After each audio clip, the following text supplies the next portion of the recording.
From scamming an innocent little girl out of her allowance, I gave you 5. And I gave you 4 quarters. to severely injuring Steve for money. This wasn't properly anchored. These are just 2 damning examples of Roger shamelessly ripping off the residents of Langley Falls. Today, I'm digging into all the hilarious, diabolical schemes this lying bastard is behind, and we're gonna uncover exactly how much money and free stuff Roger's milked from everyone as we watch him evolve from your average scumbag scammer to full-blown grifter god, and finally, a stone-cold crime lord. Let's begin with this alien's most petty, but still absolutely heinous scams. I don't know the exact number of Roger's personas, but it sure as hell is a lot. I mean, dude literally has to rent out a large warehouse just to store all of his different wigs and outfits. Oh my god. Ricky Spanish, Dr. Penguin, and Tearjerker are some of this alien's most well-known personas, but the episode Persona Assistant shows us some rarer ones, like the annoying morning cockerel.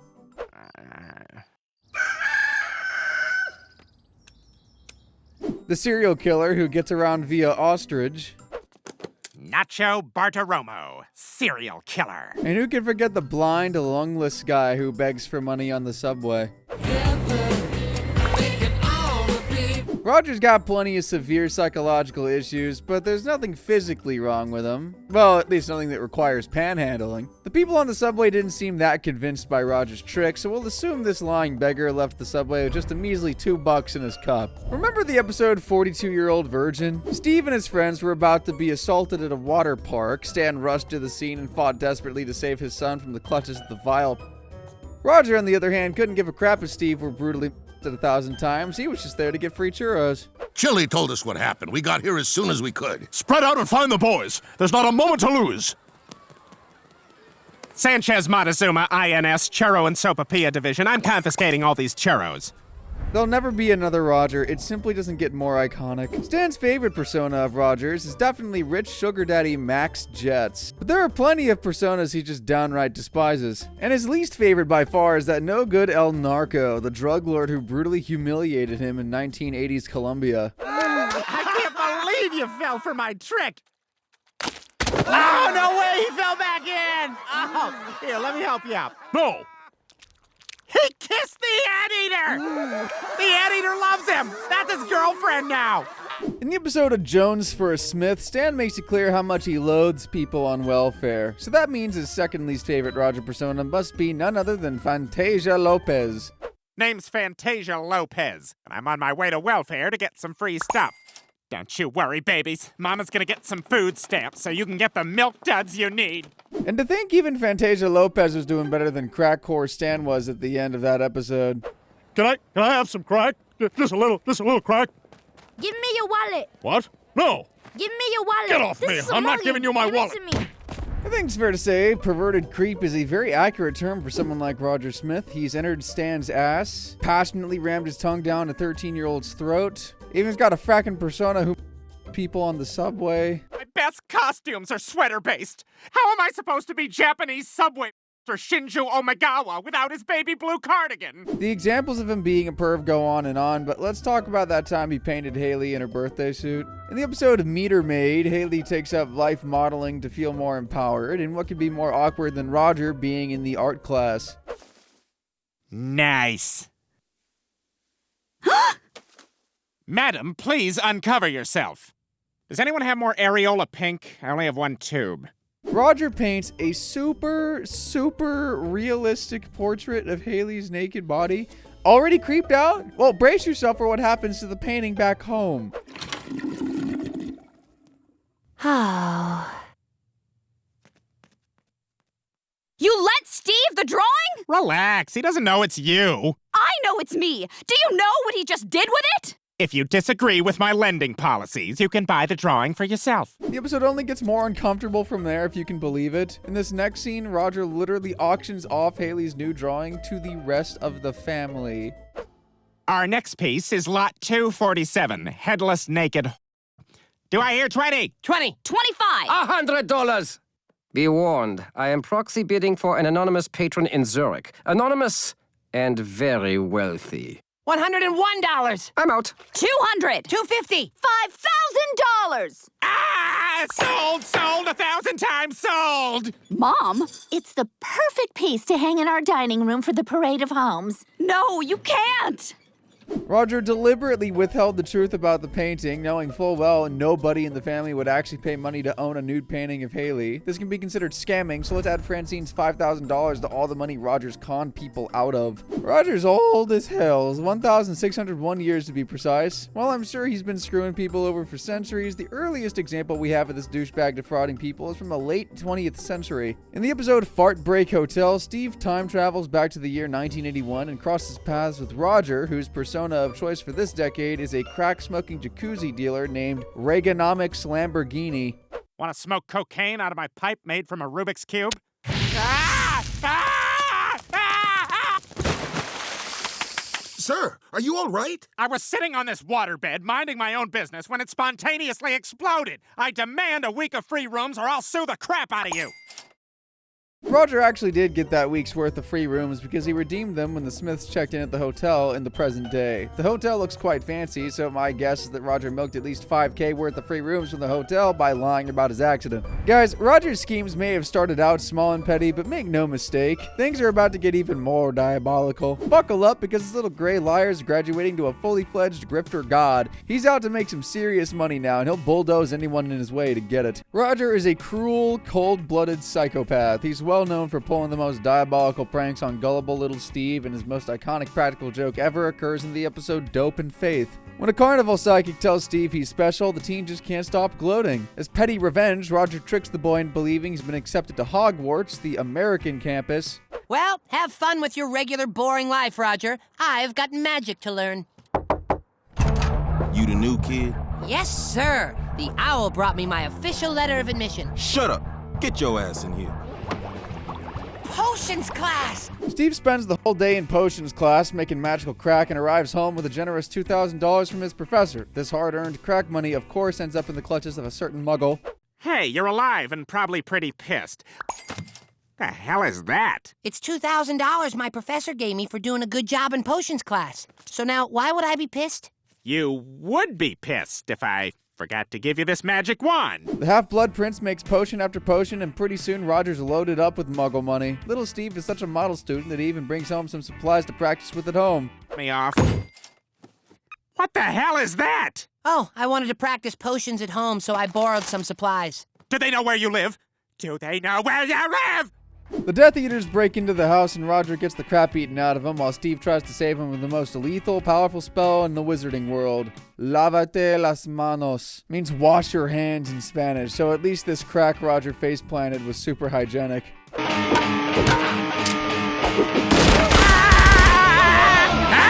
his ass! You want some too? I got plenty for everybody! TV is safe. Lávate las manos! Oh yeah, we definitely need a part 2 for Roger's crimes. Actually, maybe even a part 3. Dude has been out of control for 21 seasons. Roger loves his personas, and the more fabulous they are, the better. In the episode Stanley Slickers 2, The Legend of Ollie's Gold, Roger's watching the news and learns about a woman who got $1 million settlement for being harassed by her co-workers. Determined to get filthy stinking rich, Roger transforms into the sexiest persona he has and gets his fat ass to the nearest office pronto. No man will ever be able to resist Laura Vanderbooben. Hey, boys! Laura Vanderbooben's the name, and I just joined your workforce. Or maybe they can. Roger puts his heart and soul into seducing every man in the workplace, but fails miserably. Accepting he's unharassable, Roger sees no other option but to create a persona to harass his persona. And his changing outfits in the blink of an eye is practically his superpower. This is gonna be a piece of cake. Manager guy, Luke harassed me. It was horrible. He wouldn't stop. I deserve money. Marjorie, could you please send in Luke Fondelberg? You wanted to see me? Fondelberg, did you harass Miss Vanderbooben? You bet your ass I did. I harassed the crap out of her. Damn it! Now we have to pay her a settlement. You're fired! False alarm. It turns out I just had to poop. What did Luke say? Well, he admitted he harassed you. So, with that in mind, this is our offer. Wow, $90,000! I know. Respectable, right? I can't be the only one who expected him to get $2 at the max, right? Well, that's half of Roger's completely outrageous scams down, and this grifter's already profited a very nice $130,831. If you thought tricking Steve into working for crack dealers and pretending to be blind were both disgusting acts of deception, get ready to witness the final stage of Roger's evolution, Stone Cold Crime Lord. Even though he cried like a baby when Stan hit him with a chair, Roger is still one tough little pansexual alien. His species can literally survive massive falls, drowning, electrocution, being set on fire, and even sleeping like this. Oh my god! If he had just held on! Huh? Oh, no, I sleep like this sometimes. It's good for my back. So where are we going? It sucks that Steve doesn't have any of Roger's durability. Francine would save a lot on hospital bills. In the episode I Can't Stand You, Roger's trying to scam a soup company into paying him compensation. And honestly, he might have pulled it off if he had chosen to fake a more believable accident. Now, the stress of this incident has given me walking nightmares, street terrors, diabetes, and hysterical pregnancy.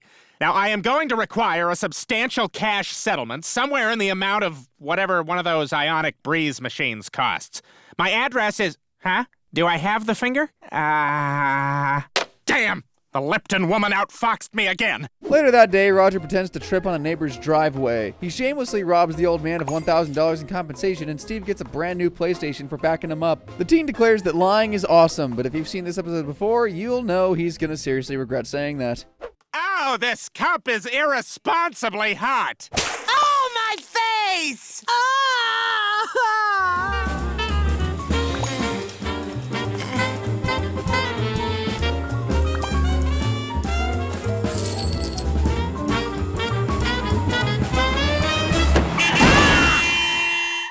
Steve just got hit by a frackin' Rolls Royce, so Roger definitely earned at least $100,000 in compensation from some old rich dude. When Steve recovers from his horrific accident, the alien wastes no time carrying out yet another evil scheme, but at least this one doesn't involve more grievous bodily harm. Well, Hannigan, what's it gonna be?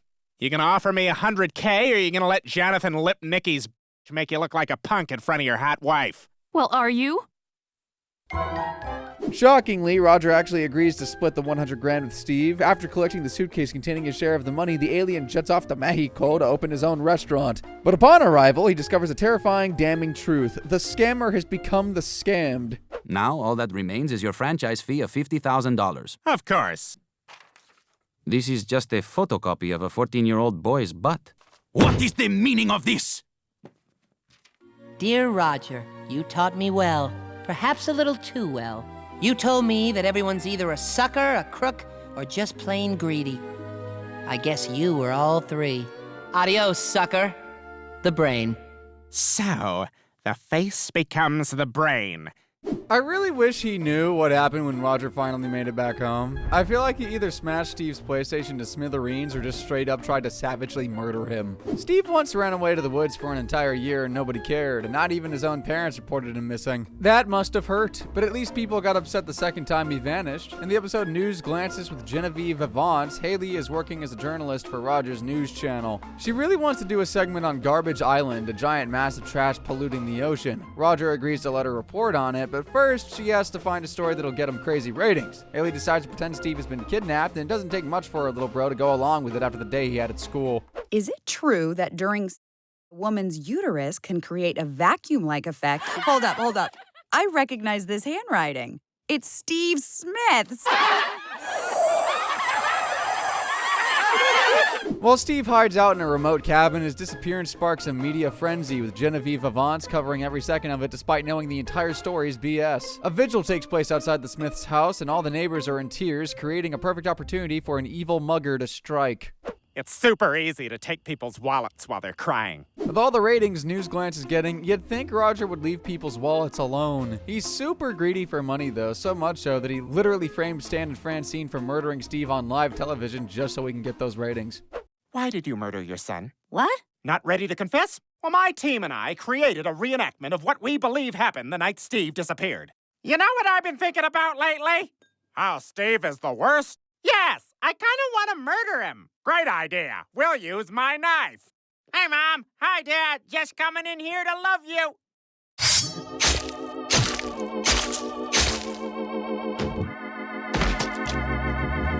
Stan and Francine are wrongly arrested for murdering their own son. Haley feels so guilty and goes to the cabin to bring Steve home. However, Roger is already one step ahead. It is with a heavy heart that I must report one of my own journalists, Haley Smith, kidnapped her brother and framed her own parents for his murder. Let her take the fall or you're going down with her. Thank God we found him. He seems to be okay, at least above the waist. Little Steve is back safe and sound, but Roger won't let the story die and literally throws a Steve Smith homecoming spectacular at the Langley Falls Theater with Josh Groban as the musical guest. Stay, Steve.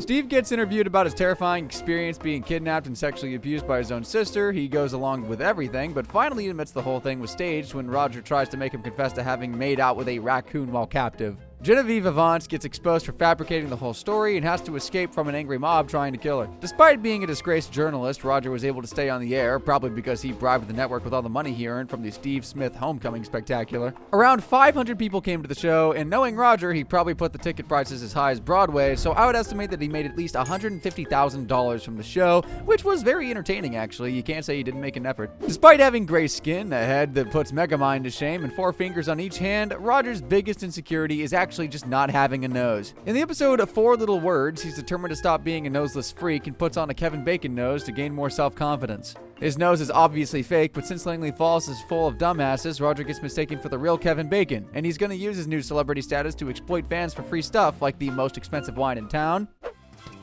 Hey, wine guy, Kevin Bacon wants another free bottle of your most expensive wine. But, Mr. Bacon, you've already had 5 premium bottles and— Oh, okay, all right, okay. Hey, I'm doing the back page of Vanity Fair next week. I guess when they ask me what my greatest loss in life was, I'll say the 2 feet of lower intestine that had to be removed after I ate at this dump. No! Mr. Bacon, of course, it's on the house. You bet your ass it is. New clothes for his personas. You know what? Kevin Bacon is gonna take as much free stuff as he wants. He doesn't need you.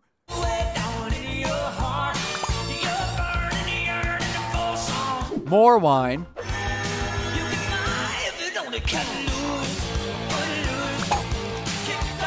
And even a luxurious sports car.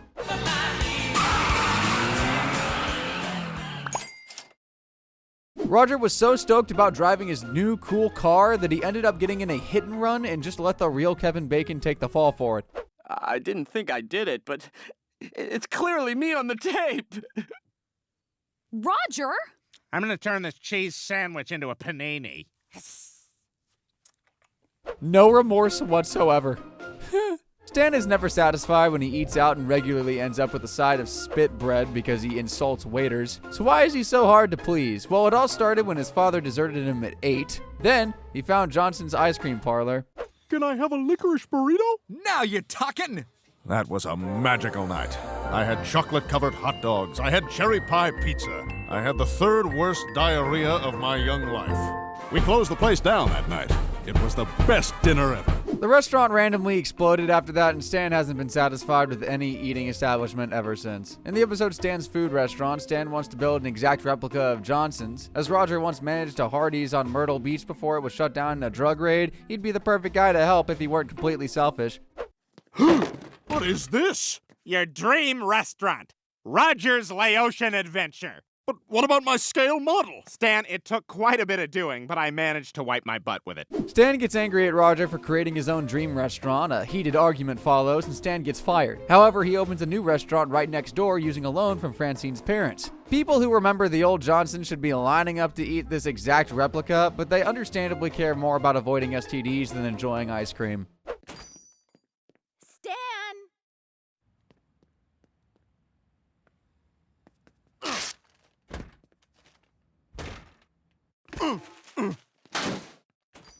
Once it's been established that Stan's Food Restaurant is an AIDS-free zone, business is booming. Despite Roger going all out and hiring a famous Laotian chef, there's not even a tumbleweed inside of his restaurant. Bitterly jealous of Stan's success and unable to accept that his restaurant totally sucks, Roger responds the only way you can expect a deranged sociopath like him to. What do you say we make it exactly the same? How do you mean? What the hell? I was in over my head financially, and it's spreading to mine right now. Oh, yeah! Roger deliberately burning his own restaurant to the ground was blatant insurance fraud. I'll assume he got around $200,000 from the insurance company. A massive payout will make being beaten by Stan a little easier to deal with, but I know he still cried himself to sleep that night. Hands down, Roger's worst crime ever was obliterating planet Earth with a fart.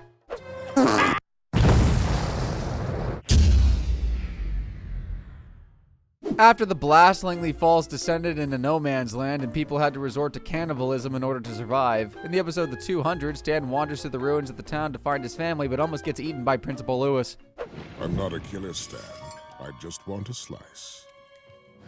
Stan escapes and teams up with Greg, who just got his leg hacked off and eaten by the principal. The two of them head for the New Haven safe zone where the others are, but stumble into a trap set by cannibal hillbillies. However, the scavengers scatter like a pack of wild dogs and they realize the 200 are headed their way. Now, what the frick is the 200? To make literal cannibals run away in fear? Surely, it must be the most terrifying, dangerous, bloodthirsty monster on the face of the planet, right? Not exactly. It's the 200. Roger!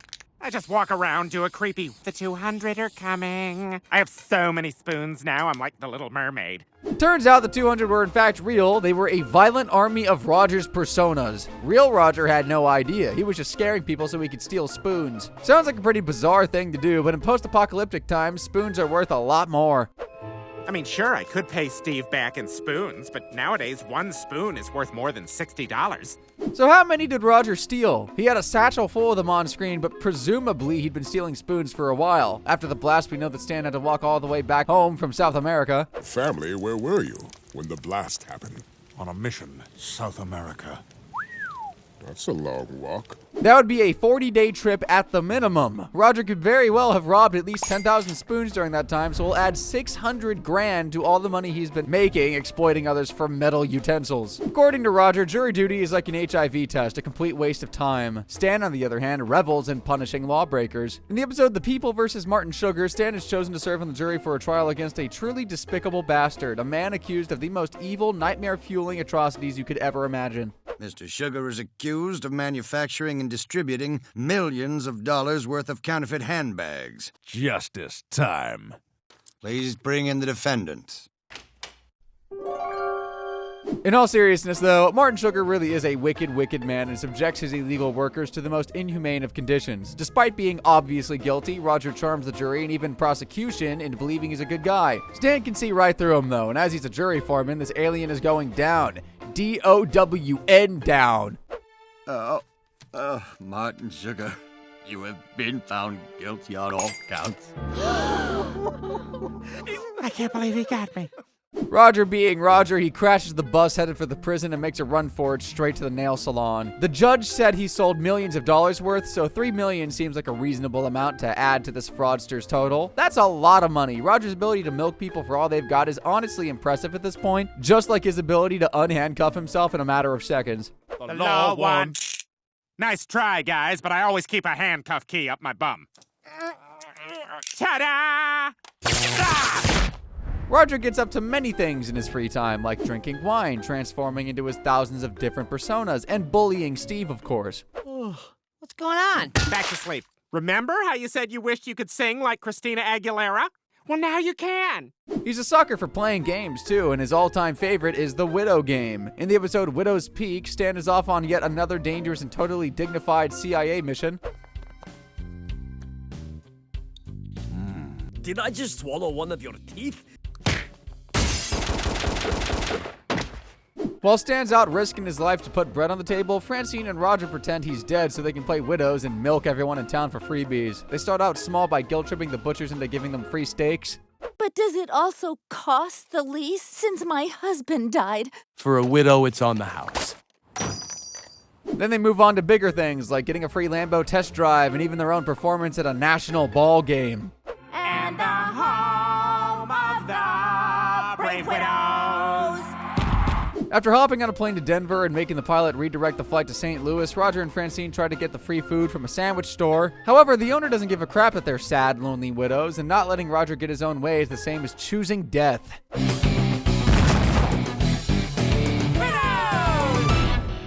Back in Langley Falls, Francine learns that the widowed wife of one of Stan's coworkers is now working as a dancing taco, and she becomes terrified of falling down the same path. Following the advice of real widows, she meets at a widows group. Fran gets a job waitressing at a diner so she can prepare for a life without Stan. Eventually, Stan does return home and is just a little upset that his wife has been pretending he's dead. Roger? Whoa, hey, you have a dangerous job. When we were fooling around playing widows, she was coping. A feel. A book now available on Amazon. Dr. Penguin isn't a real psychologist with a PhD, so selling a book pretending to be one would be considered scamming. Dr. Penguin's book must have been a major hit on Amazon because, in Roger's own words, he's a marketing genius. Roger, marketing,